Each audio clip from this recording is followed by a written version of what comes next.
Away from the light, you see me coming, a deep space. You yell out, is that Melissa?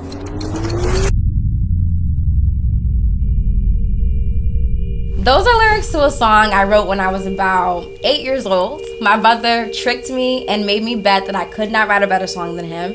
And so I went ahead and I whipped up those lyrics and that melody in like 5 minutes. And the rest is history. That song became the most embarrassing laughingstock of my family. And to this day, my closest friends and family still bring it up. But I always say, like, if you're still talking about it years later, that song must be pretty iconic. So for me, it doesn't matter.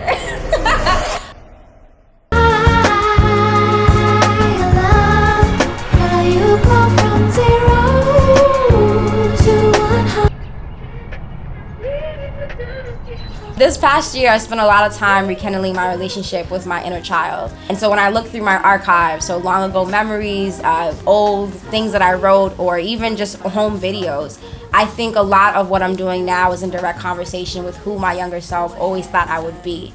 And so although those lyrics to that song are really silly, I think it speaks to this idea I had of debuting as an artist. I never knew how it was gonna happen or when it was gonna happen, but I knew that one day I was gonna be a star. It was something I always wanted.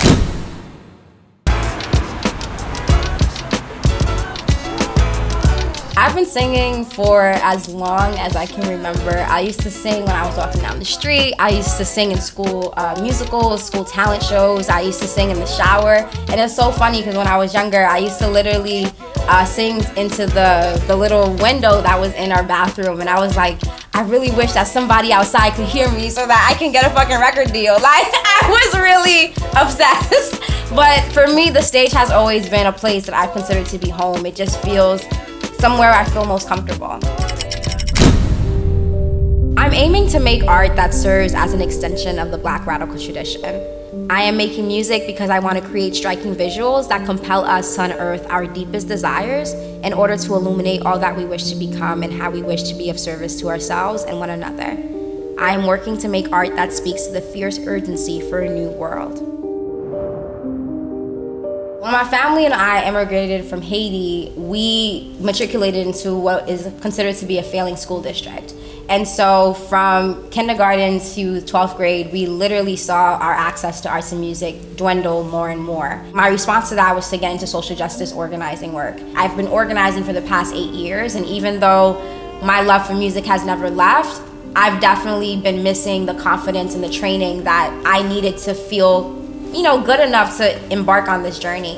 Eventually, I just stopped singing. I took a really long hiatus. So I left performing behind and I started to commit myself to just movement-based work and Black liberation. So in 2020, when the pandemic hit and I had no other choice but to sit with myself and really ask myself those deep questions, I realized that I didn't really like who I was becoming. I felt really stifled. I didn't feel free at all, which was really ironic because that's what I was striving for, this idea of freedom. So I began to think about how I could change my approach, how I could both benefit the collective while still honoring my individuality and my own dreams of what I knew I could do. A brilliant cultural worker by the name of Amanda Harris Williams talks about the importance of glamourizing the intellectual. In our growing attention economy of fleeting cultural moments and intense despair, glamourizing the intellectual is crucial for knowledge production and how we consume information. My intention is to be a part of the new class of pop stars, those of us who are less concerned about beautifying structures of domination and who are more invested in using our talents to spark the allure of societal transformation. My name is Melissa Denizard, and I would like to say that I'm up next, but I've always been here. It is time for a new way of being.